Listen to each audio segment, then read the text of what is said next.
artículo se Listo. llama Diabetes.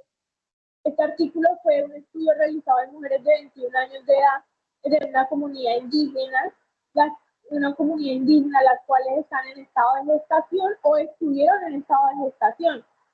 Bueno, la diabetes, como breve descripción de ella, es una patología que se basa cuando el páncreas no produce suficiente insulina o la utiliza de una manera inadecuada en el cuerpo.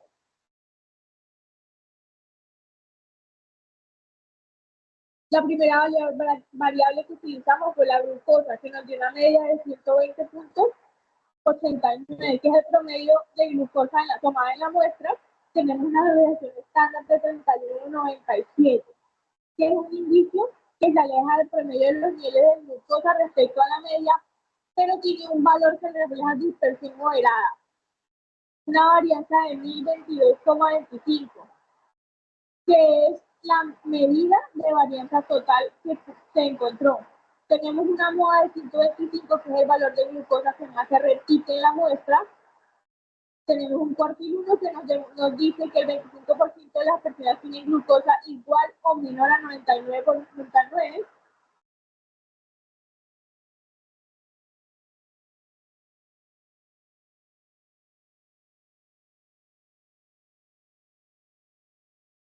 Tenemos un cuartil 2 que nos dice que 50% tiene glucosa igual o menor a 117.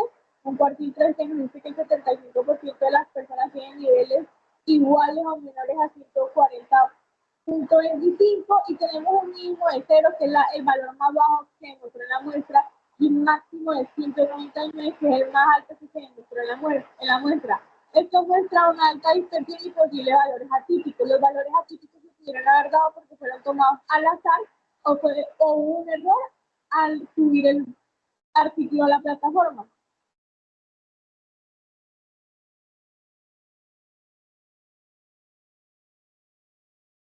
Tenemos un intervalo de confianza para la glucosa, que tenemos una media de 120,89 miligramos sobre decilitro, una desviación estándar de 31,97, un tamaño de muestra de 768 personas a quienes le hicieron el estudio, y un nivel de confianza de 95%, por lo cual usamos un Z de 1,96. Realizamos la fórmula para poder obtener los extremos de la población. Esto nos lanzó que el 99% con seguridad el verdadero promedio de glucosa en total de la población está entre 118,63 y 123,15 milímetros sobre decilitro. No es solo una suposición, ya que el cálculo que nos basamos en los datos dados en el artículo y en la estadística interferencial que realizamos con la fórmula.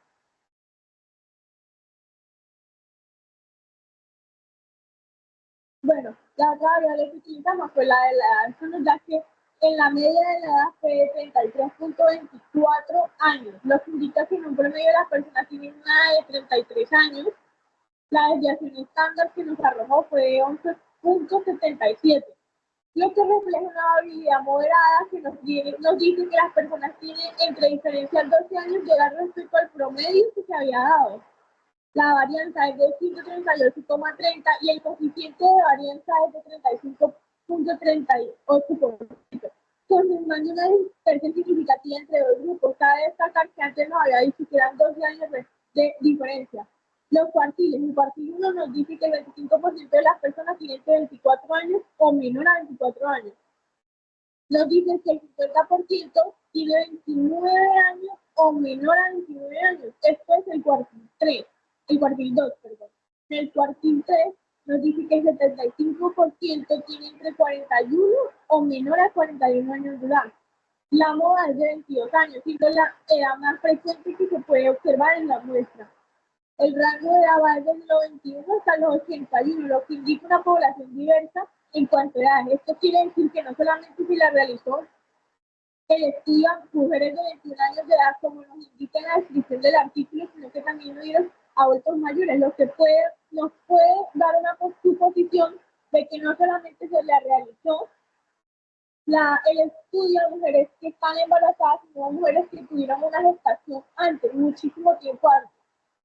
Debido a que la diferencia es casi imposible con una mujer de 81 años o de 70 o de 65 pueda estar en estado de gestación.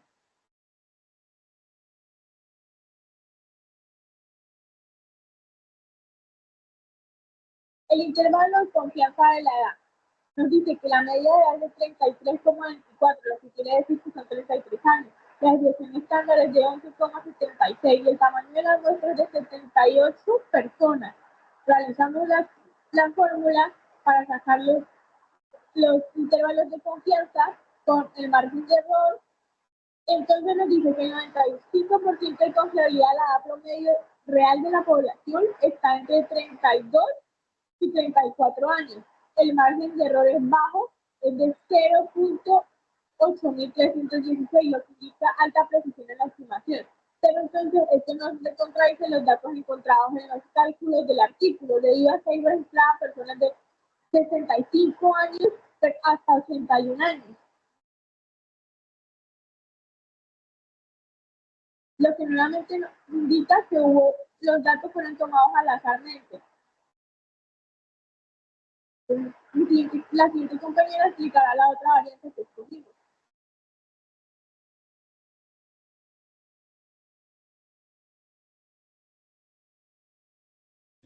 Bueno, ya en cuanto a los valores de la insulina, tenemos que los medios nos da un 79,9, lo cual muestra los niveles de la insulina.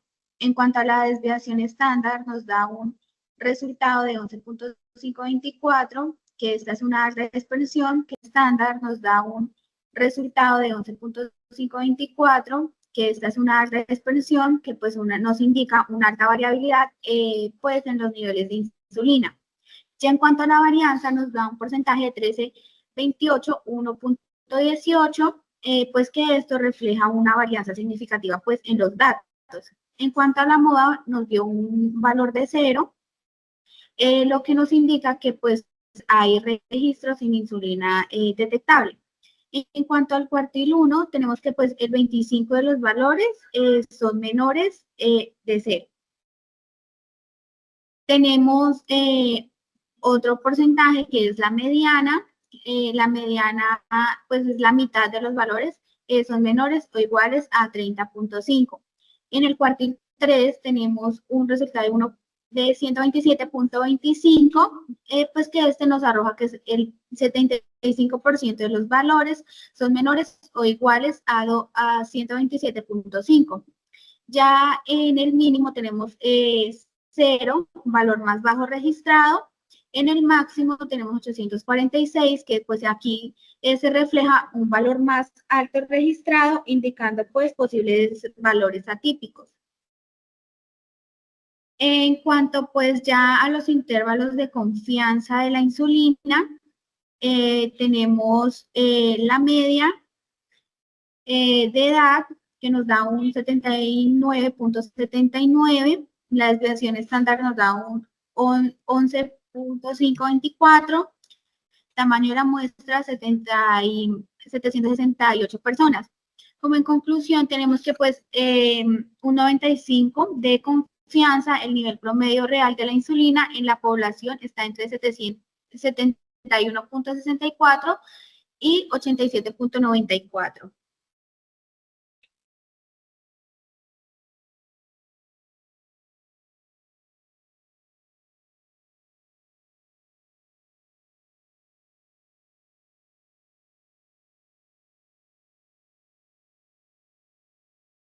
Listo.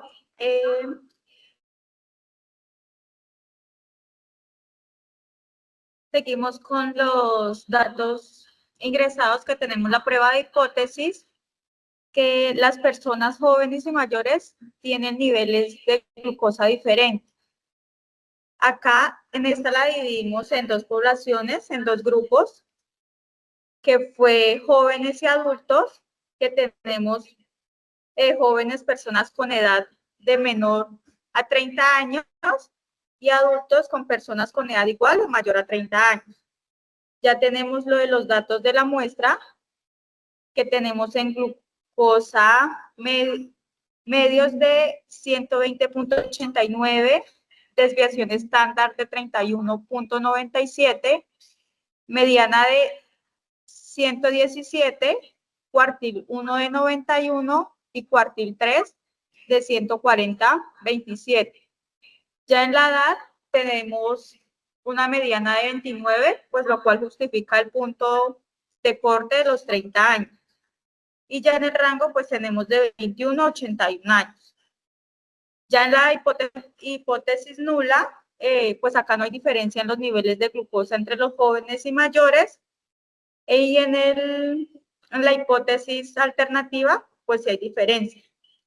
Entonces acá, pues la hipótesis nula plantea pues que los niveles de glucosa son iguales entre ambos grupos, y la hipótesis alternativa pues sugiere que hay una diferencia. Ya tenemos en la prueba estadística, aquí aplicamos pues la prueba T para muestras independientes, ya que pues comparamos las medidas de los dos grupos distintos. Entonces están los grupos de los jóvenes y mayores, donde tenemos una medida de glucosa de miligramos sobre decilitros, que en los jóvenes está de 117, en los mayores de 124. La desviación estándar común para los dos grupos es de 31 y el tamaño de la muestra es 50 para los dos. Entonces acá pues usamos la fórmula de la prueba T para grupos independientes.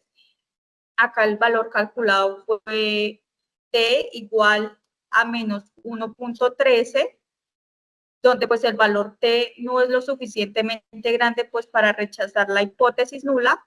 Por lo tanto, pues concluimos que hay una evidencia estadística significativa de lo que pues los niveles de la glucosa entre jóvenes y mayores pues sean diferentes. Acá ya la diferencia puede pues deberse simplemente a la variabilidad natural.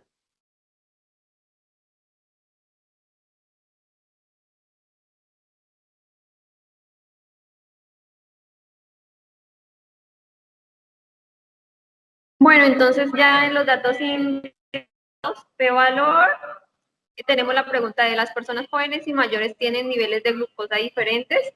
Bueno, entonces tenemos en el grupo 1, 50 jóvenes y en el grupo 2, 50 mayores. Entonces hicimos el análisis, lo cual nos dio un 0,13, lo cual es la probabilidad de que menos 1,13 sea menor que T. Entonces tenemos el p-valor fue de 0.26, lo cual significa que hay un 26% de probabilidad de obtener una diferencia como la que vimos simplemente por azar. Además, en realidad no hay ninguna diferencia real. Como ese valor es mayor que el 5%, es el nivel de significancia. No podemos rechazar la hipótesis nula.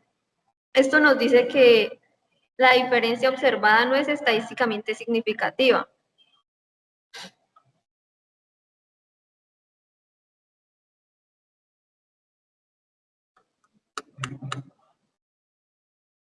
Bueno, 50 individuos. Ya en la segunda, pues, se utilizó una prueba de 2 muestras independiente, pues, para determinar si existía o no una diferencia significativa entre los medios de glucosa. Ya, pues, en la tercera tenemos que la media en el grupo joven era de 117 miligramos sobre decilitro y en el grupo mayor de 124 miligramos sobre decilitro, con una diferencia de 7 unidades. La desviación estándar utilizada fue de 31 miligramos sobre decilitro, lo cual pues representa la variabilidad de los datos de ambos grupos. Ya pues en el cuarto tenemos que al aplicar la fórmula del test T, obtuvimos un valor T que es igual a menos 1.13 y un p-valor que es igual a 0.2612. Ya como quinto ítem tenemos como el p-valor fue el mayor al nivel de significancia habitual de un 0,05, aunque no se rechaza la hipótesis nula. Esto significa que no hay evidencia estadísticamente significativa para afirmar que los niveles de glucosa entre los dos grupos sean diferentes. Y ya pues en la conclusión tenemos pues que aplicamos las herramientas estadísticas inferenciales para validar si los datos de la muestra reflejaban una diferencia real con respecto a los valores normales. La glucosa mostró un aumento significativo con un intervalo confiable y un p-valor menor a 0,05. En cambio, la insulina no mostró diferencia significativa. Esto permitió tomar conclusiones con base en evidencia estadística, aplicando correctamente lo aprendido en el semestre del curso de herramientas de estadística. Muchas gracias.